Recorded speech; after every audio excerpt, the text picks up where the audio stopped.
سے اللہ کی مدد انسان کو ملتی ہے وہ اخلاص ہے۔ جو لوگ ریاکاری کر رہے ہوتے ہیں وہ تو دولت اور شہرت کے راستے پہ ہوتے ہیں، اقتدار کے راستے پہ ہوتے ہیں، راہ خدا پہ تو ہوتے ہی نہیں۔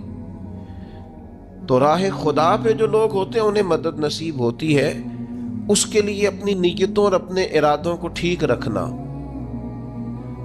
اپنی نیتوں کا وضو رکھنا بڑا ضروری ہوتا ہے۔ جن لوگوں کے اندر اخلاص ہوتا ہے انہیں اللہ کی مدد ملتی ہے۔ جو ریاکار ہوتے ہیں، تصنع بناوٹ والے ہوتے ہیں، وہ تو صرف ماحول کے اندر اپنے حق میں رائے قائم کرنا چاہتے ہیں، ان کو مدد الہی کیسے ملے گی؟ چوتھی بات یہ ہے، نہ تم نے گھبرانا ہے، نہ غم زدہ ہونا ہے، غالب تم ہی آؤ گے۔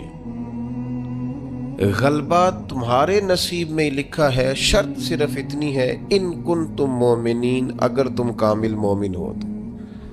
اگر تم مومن ہو تو غلبہ تمہیں ملے گا، فتح تمہیں ملے گی، مدد تمہاری کی جائے گی، شرط یہ ہے کہ تم کامل مومن۔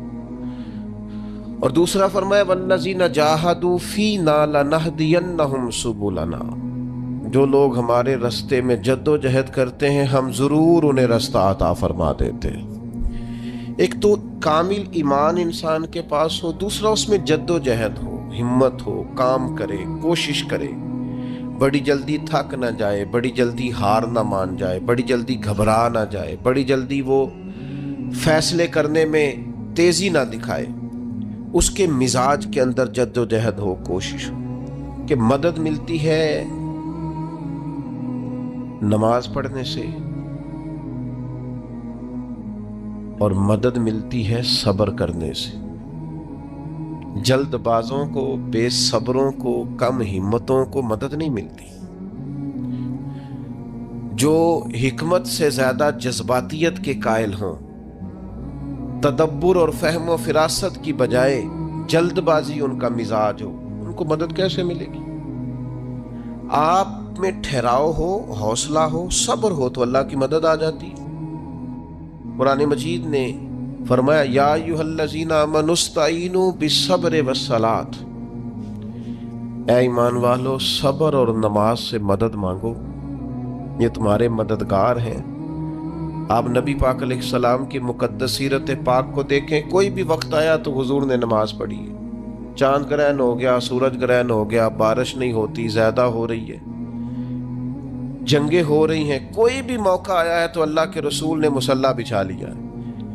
نفل پڑھیں، اللہ کے حضور حاضری دیں، محنت بھی کریں اور ساتھ نفل نماز ادا کریں اور صبر رکھیں۔ صبر تو اتنی بڑی نعمت ہے کہ ان اللہ مع الصابرین، صبر کرنے والوں کو نری مدد ہی نہیں ملتی، صبر کرنے والوں کو تو خدا ملتا ہے، اللہ صبر کرنے والوں کے ساتھ۔ تو یہ کام کریں گے تو اللہ کی مدد ملے گی۔ پھر اللہ کی رحمت اور مدد ملتی ہے ذکر کرنے والوں کو۔ حضور سید عالم علیہ السلام نے فرمایا جب لوگ ذکر کرنے کے لیے بیٹھتے ہیں تو اللہ کی رحمت انہیں گھیر لیتی ہے، پھر مدد ملتی ہے، رحم ہوتا ہے درود پاک پڑھنے والوں پر۔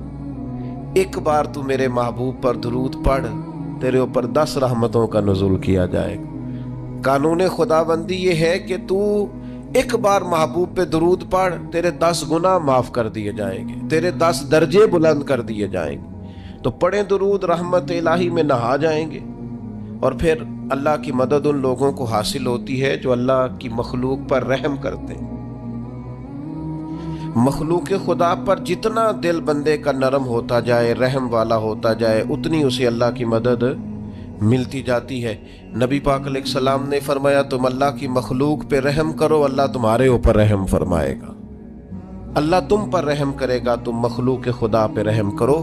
تو یہ چند چیزیں ہیں جن کی وجہ سے انسان کو اللہ کی مدد ملتی ہے، ان کو اپنایا جائے، ان کے مطابق اپنی زندگی کو ڈھالا جائے، مدد الہی نصیب ہو جائے گی۔ ایک چھوٹا سا پہلو دوسرا بھی آپ کی خدمت میں عرض کرنا ہے۔ جس طرح کچھ چیزوں سے اللہ کی مدد اور رحمت حاصل ہوتی ہے نا، اسی طرح کچھ کام کرنے سے اللہ ناراض ہو جاتا ہے، اس سے مدد الہی دور چلی جاتی۔ سب سے پہلی چیز یہ ہے کہ جب لوگ اللہ کی یاد سے منہ موڑتے ہیں نا، تو اللہ فرماتا ہے وَمَنْ أَعْرَضَ عَنْ ذِكْرِي فَإِنَّ لَهُ مَعِيشَةً ضَنْكًا، اگر تم میری یاد سے منہ موڑو گے تو میں تمہارے لیے زندگی تنگ کر دوں گا، تمہاری معیشت تنگ ہو جائے گی اگر تم نے میری یاد سے منہ پھیر لی۔ اللہ کے ذکر سے اور اس کی یاد سے منہ پھیر کر فقط اپنے بازو کی قوت پر بھروسہ کرنا، یہ کوئی عقل مندی اور دانش مندی کی علامت نہیں ہے۔ دوسری بات یاد رکھیں، جو لوگ بے یقین ہوتے ہیں نا، یقین کی دولت جن کے پاس نہیں ہوتی، ان کے پاس بھی اللہ کی مدد نہیں ہوتی۔ اللہ کی مدد تو یقین والے لوگوں کو ملتی ہے، جن لوگوں کا یقین مضبوط ہوتا ہے نا ان کو مدد ملتی۔ اور پھر جو مستقل ڈیوٹی کرتے ہیں، مستقل تھوڑا سا کام کرنے کے بعد جو تھک جائے، تھوڑی سی کوشش کے بعد جو پریشان ہو جائے، ان لوگوں کو اللہ کی مدد نہیں ملا کرتی۔ اللہ کی مدد ان لوگوں کو ملتی ہے جو مستقل کوئی کام کرتے ہیں، جو کوئی ڈیوٹی کرتے ہیں، جو کوئی کام سر انجام دیتے ہیں۔ اسی طرح جو لوگ مستقل کام کرتے ہیں انہیں مدد ملتی ہے، جو مستقل مزاج نہیں ہوتے انہیں اللہ کی مدد نصیب نہیں ہوتی۔ ان الذین قالوا ربنا اللہ ثم استقاموا تتنزل علیہم الملائکہ، جن لوگوں نے کہا اللہ ہمارا رب ہے پھر وہ اس پر ڈٹ گئے، یہ وہ لوگ ہیں جن کی مدد کے لیے اللہ فرشتوں کا بھی نزول فرما دیتا ہے، اللہ فرشتوں کا نزول کر دیتا ہے ان لوگوں کے۔ تو مستقل کام کرنے سے اللہ کی مدد ملتی ہے۔ تو جو لوگ مستقل مزاج نہیں ہوتے وہ اس سے معاذ اللہ محروم ہو جاتے ہیں۔ پھر ظلم سے اللہ کی مدد روٹ جاتی ہے، جب لوگ ظلم اور زیادتی کرتے ہیں پھر انہیں اللہ کی مدد نصیب نہیں ہوتی۔ کسی معاشرے میں بھی اگر ظلم عام ہو جاتا ہے تو وہاں سے رحمت الہی روٹ جاتی ہے۔ پھر اسی طریقے سے جو لوگ تصنع کرتے ہیں، ریاکاری کرتے ہیں، نبی کریم علیہ السلام نے فرمایا کہ اللہ قیامت کے دن کچھ لوگوں سے فرمائے گا ان سے جا کے اجر مانگو جنہیں دکھانے کے لیے تم نے عمل کیے تھے، میرے لیے تو کیے ہی نہیں، اللہ کی مدد روٹ گئی، ناراض ہو گئی۔ تو ایسے لوگوں سے بھی مدد الہی ناراض ہو جاتی ہے۔ پھر رزق حرام کے جو لوگ عادی ہو جاتے ہیں حرام کے، میرا رب قرآن مجید میں فرماتا ہے قُلْ يَا عِبَادِيَ الَّذِينَ أَسْرَفُوا عَلَىٰ أَنفُسِهِمْ، اے محبوب فرما دو اے میرے بندو جنہوں نے اپنی جانوں پر ظلم کر لیے ہیں، جنہوں نے گناہ کیے ہیں، رب کی نافرمانی کی ہے، اپنی جان کو دوزخ کا معاذ اللہ سزاوار کر لیا ہے، جنہوں نے اپنی جانوں پہ ظلم کیے ہیں، میرے ان بندوں سے فرما دیں کیا لا تقنطوا من رحمت اللہ، ان سے فرما دیں کہ یہ اپنے اللہ کی رحمت سے نا امید نہ ہو۔ یہ تھی معافی۔ اور وہ جو میں نے کہا نا ذرا گردن جھکائے اور پھر پیشانی بھی چوم لے، بلا مثال و بلا تشبیہ آگے فرما ان اللہ یغفر الذنوب جمیعا، یہ اس ہونے والی اس موجودہ غلطی کی ہی بات نہیں، بے شک اللہ سب گناہوں کو معاف فرما دے گا۔ تو مالک یہ ایک دفعہ ہی ہوگا، یہ آج ہی رحمت آئی ہے، یہ کسی ایک مخصوص وقت، ایک مخصوص موقع یا کسی مخصوص تاریخ کے لیے ایسا ہے؟ فرمایا نہیں، انہو هو الغفور الرحیم، اللہ ہے ہی بڑا بخشنے والا اور رحمت فرمانے والا۔ یہ اس کریم کا ہمیشہ کا طریقہ ہے کہ وہ غفور بھی ہے اور وہ رحیم بھی ہے، معاف کر دیتا ہے۔ اور ان اللہ یغفر الذنوب جمیعا، بے شک اللہ سب گناہوں کو معاف فرمائے گا۔ مجھے بتائیے، ہانپتے کانپتے لرزتے سہمے ڈرتے کب کبھی وجود پہ طاری ہوئی بندے میدان محشر میں جمع ہو اور انہیں خبر ہو کہ ڈائری تو کھل گئی، آڈیو ویڈیو تو چل گئی، پتہ تو سارا آ گیا، فرشتے دفتر اعمال لے کر پہنچ گئے، چھوٹی سی چھوٹی ذرے کے برابر بھی کوتاہی تو یہاں تک آ گئی، بندہ ڈرے کانپے اور اچانک آواز کرم آئے، ان اللہ یغفر الذنوب جمیعا، بے شک اللہ سارے گناہوں کو معاف فرمانے والا ہے۔ تو کیفیت کیا ہے، انداز کیا ہے؟ اس وقت انسان کے دل کو جو تسلی ہوتی ہے وہ تسلی کیا؟ ان اللہ یغفر الذنوب جمیعا، بے شک اللہ سب گناہوں کو بخش دیتا ہے۔ دوستو، شدید بے سکون، بے چین، مضطرب، الجھے خیالات، سخت بیمار، سخت کمزور، مالی مشکلات کا شکار لوگ، جسمانی بیماریوں سے لڑنے والے لوگ، اور رشتہ داروں اور احباب اور ان کی بے وفائیوں کا شکوہ کرنے والے لوگ، اگر ان ساری تکلیفوں سے نکلنا چاہیں تو حل ایک ہی ہے، ادھر ادھر نہ دیکھیں، اپنے رب کی رحمت کی طرف دیکھیں، اپنے کریم مالک کے کرم پر توجہ کریں، اور یہ ذہن بنائیں کہ کتنا بھی بیمار ہو، جب رب شفا دینا چاہے کوئی کتنا۔ اور پھر حضور نے ایک بات ارشاد کی، کچھ باتیں ایسی ہیں جن کو بیان کرتے ہوئے نا گہرائیاں ساری ختم ہو جاتی ہیں کہ اس سے زیادہ گہری بات کیا ہو سکتی، رعنائیاں اور رنگ سارے مان پڑ جاتے ہیں کہ اب اس میں جلوے اور کتنے بھرے جا سکتے تھے۔ ساری انسان کی سوچیں اور وسعتیں اچانک سمٹنے لگتی ہے کہ یار اتنی بڑی بات، یہ ذرا انداز دیکھیے حضور کا بیان کرنے کا۔ نبی پاک علیہ السلام فرماتے ہیں جب قیامت والے دن اللہ ان لوگوں کو اجر عطا کرے گا نا جن پر دنیا میں مشکلات آتی رہی، تو فرمایا وہ لوگ سوچیں گے کہ یہ تو مشکلات تھوڑی تھی، کاش کبھی زیادہ آ جاتی نا، کاش ہمارے وجود کینچیوں سے کاٹ دیے جاتے۔ وہ لوگ سوچیں گے، اور وہ بھی سوچیں گے جن پر مشکلات نہیں آئی تھی کہ کاش کبھی ہم بھی اس چکی سے پس کے آتے نا۔ اس سے زیادہ بھی کوئی اجر ہو سکتا ہے کہ رب کہتا ہے ان اللہ مع الصابرین، جو مصیبت پہ صبر کر دے اللہ اس کے ساتھ ہے۔ معیت الہی اس شخص کو نصیب ہو رہی، رحمت خداوندی سے کبھی نظر نہ ہٹائیں۔ آتی رہتی ہیں مشکلات، آتے رہتے ہیں دکھ، ہو جاتی ہیں غلطیاں، کمزور ہے انسان، کر بیٹھتا ہے گناہ بھی، لیکن ایک گناہ میرا ماں پیو ویکھے، ایک گناہ میرا ماں پیو ویکھے تے دیوے دیس نکالا، تے لاکھ گناہ میرا مولا ویکھے تے پردے پاون والا، ڈھال دیتا ہے رحمت کا پردہ، کرم ہو جاتا ہے۔ رحمت الہی سے کبھی توجہ نہ ہٹے، اپنے دل کو ٹھنڈا رکھنے کے لیے، طبیعت کو سکون میں رکھنے کے لیے رحمت۔ حضور علیہ السلام فرماتے ہیں بندے سے غلطی ہو جاتی ہے، پھر وہ اللہ کی بارگاہ میں توبہ کرتا ہے تو رب فرشتوں سے فرماتا ہے میرے بندے کو پتا ہے کہ میرے علاوہ معاف کرنے والا کوئی، تو دیکھو نا وہ آ گیا ہے، تو فرشتے اپنے مالک کی بات کی طرف متوجہ ہوتے ہیں تو رب فرماتا ہے گواہ ہو جاؤ میں نے اسے معاف کر دیا ہے۔ حضور فرماتے ہیں اس بندے سے پھر غلطی ہو جاتی، وہ پھر عرض کرتا ہے مالک بھول گیا تھا، غلطی ہو گئی، خطا ہو گئی، گناہ ہو گیا، تو اللہ فرماتا دیکھا نا میرے بندے کو پتا ہے میرے سوا معاف کرنے والا کوئی نہیں، تو جاؤ گواہ ہو جاؤ میں نے معاف کر دیا۔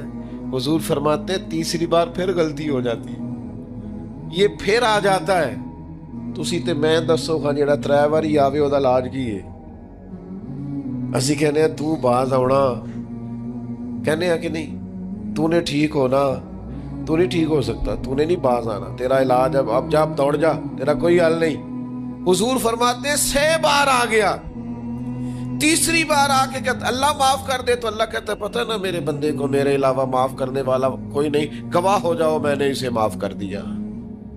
گویا وہ جب جب آتا رہتا ہے رب تب تب اسے معاف فرماتا رہتا ہے۔ رحمت داد دریا الہی، یہ درویشوں نے جو باتیں کی ہیں بڑی سوچ سمجھ کے کی۔ رحمت داد دریا الہی، ہر دم رحمت دا دریا الہی، ہر دم وگدا ہے۔ میں نے اگلا شعر نہیں پڑھنا، اتنا ہی میں ایک مصرے میں بات کرنی ہے صرف، رحمت دا دریا الہی، اگلا مصرع نہیں کہنا۔ اس کا معنی کیا ہے سمجھو، درویش کہتے ہیں ایسا نہیں ہوتا کہ کبھی کبھی رحمت ملتی ہے، ہر دم وگدا ہے تیرا، رحمت دا دریا الہی، ہر دم ہر دم دم دم ہر دم وگدا تیرا، بس جے وچوں ایک قطرہ بخشے نا مینوں وی تے کام بن جاندا ہی۔ دم دم ہر دم سے بندے کو اللہ کی رحمت ملتی ہے، ہر وقت کرم ہوتا ہے، ہر وقت۔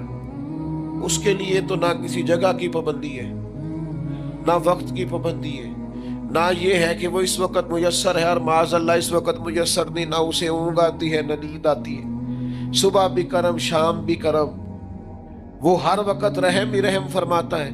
اور حضور فرماتے ہیں جب اس نے مخلوق بنائی تھی نا، اسی وقت اس نے اپنے عرش پہ لکھ دیا تھا، لوگوں میرا غضب زیادہ نہیں، میری رحمت ہی زیادہ ہے۔ جس نے بنانے سے پہلے کہا تھا، بنانے سے کروں شکر کتنا اور فخر کتنا کروں، تیرے کرم نے مجھے فائز المرام کیا اور بنا کے سید عالم کا امتی مجھ کو گناہ سے پہلے ہی بخشش کا انتظام کیا۔ جب حضور کا امتی بنایا تھا نا تو گناہ تو بعد میں کرنے تھے نا، امتی بنا کے بخشش کا بندوبست پہلے کر دیا ہے۔ بخشش کا بندوبست میں زیادہ نہیں کھول سکتا اس بات کو، غلطی بعد میں ہونی ہے، بخشش کا بندوبست پہلے۔ اور حضور فرماتے رب نے مخلوق بنائی تو یہ لکھ دیا کہ لوگوں یاد رکھنا غضب زیادہ نہیں ہے، رحمت ہی، تمہیں کرم ہی زیادہ ملے گا۔ اچھا حضور نا کئی طریقوں سے اس رحمت کو بیان کرتے ہیں، کئی زاویوں سے، کئی مختلف انداز سے اللہ کے کرم کو لوگوں کے سامنے اجاگر کرتے ہیں۔ حضور علیہ الصلوۃ والسلام کے سامنے نا ایک جنگ کا موقع تھا تو ایک عورت کا بچہ گم ہو گیا۔ یہ نا ساری گھنٹیاں بج جاتی ہیں اگر کوئی بچہ گم ہو جائے، جتنی گھنٹیاں ہوتی ہیں نا، دل کی بھی، روح کی بھی، کانوں کی بھی، ساری گھنٹیاں ہی، مطلب آپ فوری طور پر جو لٹک جاتے ہیں نا زمین آسمان کے بیچ کے، بچہ بڑی دیر سے بیل ہی نہیں رہا، وہ جو ایک وقت ہوتا ہے نا وہ پل صراط پہ گزرتا ہے۔ یہ آسان ڈاکٹر کہہ دینا رپورٹ کرا لو مجھے فلانے سخت موذی مرض کا ڈر ہے، تو وہ رپورٹ کرانے کے بعد جو اس کے نتیجے کا انتظار ہوتا ہے نا، وہ جو کرب ہوتا ہے وہ خطرناک ہوتا ہے۔ آپ بات کو سمجھیں، انسان کو محسوس ہو کہ میرے جگر کا پارا، میرا ٹکڑا، میرا بیٹا مل نہیں رہا، تو کیفیات کا رنگ اور ہو جاتا ہے۔ یہ ایک وارفتگی ہے نا، بچے کے ساتھ پیار ہے۔ ایک جنگ کا موقع تھا، نبی کریم صلی اللہ تعالی علیہ وسلم تشریف فرما ہے، ایک عورت کا بچہ گم ہو گیا۔ وہ بڑی بے چین ہے، بڑی نڈھال ہے، بڑے کرب میں ہے، تڑپتی ہے، کبھی ادھر بھاگتی، کبھی ادھر بھاگتی، کبھی اس سے پوچھتی، کبھی اس سے سوال کرتی، تلاش رہی ہے اپنے بچے کو۔ تو یہ سارا منظر، یہ ساری تصویر لوگوں کی آنکھوں کے سامنے، تو اس کرب کو ہر شخص محسوس کر رہا تھا، اس کی کیفیت کو ہر آدمی اپنی آنکھوں سے دیکھ رہا تھا۔ اللہ کے حبیب علیہ الصلوۃ والسلام نے اس وقت جب لوہا پورا گرم ہو گیا، ذہن پورے تیار ہو گئے، تو محبوب نے ایک مسئلہ سمجھایا۔ حضور فرمانے لگے بتاؤ نا، اگر اس خاتون کو اس کا بچہ مل جائے جو اتنی تڑپ رہی ہے، تو کیا اس بچے کو آگ میں ڈال دے گی؟ تو وہ کیفیت سارے دیکھ رہے تھے، مشکات میں حدیث موجود ہے۔ عرض کی یا رسول اللہ، سوال ہی نہیں پیدا ہوتا، اس کا جو درد ہے، اس کی جو تڑپ ہے، اس کی جو کیفیت ہے، وہ تو کچھ اور پتا دیتی ہے۔ تھوڑی دیر کے لیے بچھڑ گیا ہے تو اتنی تکلیف میں ہے، تو کجا یہ کہ وہ آگ میں جلا دے۔ جب ذہن یہاں تک تیار ہو گئے، لوگوں کا ذہن یہاں تک تیار ہو گیا، تو اب میرے کریم محبوب کی آنکھوں میں آنسو آئے۔ اب حضور نے رحمت الہی کا جھونکا لوگوں کو دیا۔ کریم فرمانے لگے جتنا یہ اپنے بچے سے پیار کرتی ہے نا، رب کریم اس سے بڑھ کر اپنے بندے سے محبت فرماتا۔ بس یہاں بات محبوب نے بند کر دی، یعنی فرمایا کھولتے رہنا۔ مانا کیا ہے کہ اگر یہ نہیں نا دوزخ میں پھینکنا چاہتی اپنے بچے کو، تو رب بھی اپنے بندوں کو سزا نہیں دینا چاہتا۔ ساری زندگی کوئی رب کی عبادت کرے، ایک سجدہ بھی معاذ اللہ کسی بت کو کر دے، پچھلی ساری عبادتیں اکارت چلی گئی، مشرک ہو جائے گا۔ ایک منٹ کی بھی ملاوٹ دین برداشت۔ سمجھوتا کیسے کر لیتے ہیں لوگ اصولوں پر؟ نہ کریں سمجھوتا۔ آپ ذرا کھڑے ہونا سیکھیں، آپ تھوڑا ڈٹنا سیکھیں، آپ تھوڑا اپنا مورال بلند کریں۔ آپ کا کوئی سٹیٹس ہونا چاہیے، کوئی معیار ہونا چاہیے۔ اپنے مقصد پر کبھی بھی کوئی سمجھوتا نہیں ہو سکتا، نہیں ہو سکتا۔ تو ایک تو اصولوں پر سمجھوتا نہیں، دوسرا دھمکیوں کی پرواہ نہیں۔ زندگی جو ہوتی ہے نا، اس نے بہرحال ختم ہونا ہوتا ہے۔ تو اگر کوئی شخص اپنے نیک، جائز اور دینی مقصد کے راستے میں دھمکیوں کی پرواہ کرنے لگ جائے، وہ خیال ہی نہ کرے کہ میں دین بیان کر رہا ہوں اور پھر 2-4 باتیں پوری ہوئی نہیں اور وہ ڈر جائے، تو وہ کمزور پڑ جائے گا۔ 1 2 4 5 منٹ کے اندر بلیک میل ہو جاتے ہیں لوگ، کوئی برداشت ہی نہیں کر پاتے، نتیجے اس کے ٹھیک نہیں نکلتے۔ یہ کام بھی کفار نے کیا۔ نبی پاک علیہ السلام نے اعلان نبوت کیا تو سلسلہ جب آگے چلا تو ایک ٹائم ایسا آیا کہ ساری برادری اکٹھی ہو کے جناب ابو طالب کے پاس آ گئے۔ یہی چچا تھے جو حضور کی ہر حوالے سے طرفداری بھی کرتے تھے، حمایت بھی کرتے تھے۔ وہ آئے، آ کے جناب ابو طالب سے کہا کہ یہاں تو آپ اپنے بھتیجے کو منع کریں، وہ ہمارے معبودوں کو برا بھلا کہہ کے ہمارے جذبات کو ٹھیس پہنچاتے ہیں معاذ اللہ، یہاں پھر آپ تیار ہو جائیں ہم سے جنگ کرنے کے لیے۔ اور شدید انداز میں بات کی۔ جناب ابو طالب نے ایک دفعہ تو ٹال دیا، وہ دوسری دفعہ پھر آ گئے، آپ سے کہا تھا پر آپ نے بات نہیں کی، آپ دیکھ لیجئے، یہاں آپ حمایت چھوڑ دیں، ہم جانے وہ جانے۔ اور شدید دھمکی دی انہوں نے۔ جناب ابو طالب اب بوڑھے تھے، اور پھر یہ کہ ساری برادری، انہوں نے نبی پاک علیہ السلام کو بلایا، سرکار تشریف لائے تو کہا بھتیجے میں نے ہر موقع پر آپ کی مکمل حمایت کی ہے، میں ساری برادری کا بوجھ نہیں اٹھا سکتا، آپ اپنے قبیلے کے ساتھ بیٹھ کے بات کر لیں۔ اور وہ کہہ رہے ہیں کہ یہاں تو آپ باز آ جائیں، یہاں پھر جنگ ہوگی۔ تو یہ میرے رسول پاک علیہ السلام کا مقصد کے لیے عزم ہے۔ نوجوانوں سنو اور یاد رکھو، کریم فرمانے لگے کہ ذرا لفظوں کی حرارت دیکھنا اور جملوں کا روب دیکھنا اور گفتگو کا ولولہ دیکھنا۔ کریم فرمانے لگے چچا یہ میرے سیدھے ہاتھ پر سورج لا کے رکھیں اور دوسرے پر چاند لا کے رکھیں تو دین کی تبلیغ پھر بھی نہیں چھوڑوں گا، کہتا رہوں گا لا الہ الا اللہ۔ اور حضور علیہ السلام نے فرمایا میں دین کی تبلیغ کرتا رہوں گا، اور چچا 2 ہی باتیں ہیں، یا دین غالب آ جائے گا یا میں اپنی جان دین کے راستے میں پیش کر دوں گا۔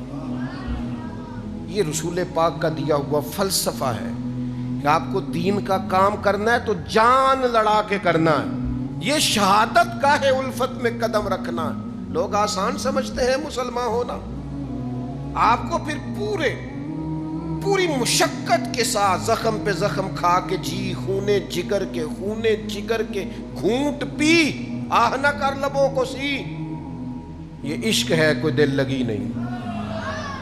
چپ کر کوئی گلہ نہ کرنا، شکوہ نہ کرنا، کسی قسم کا لفظ زبان پہ اعتراض کا نہ لانا، یہ عشق ہے، کوئی دل لگی نہیں۔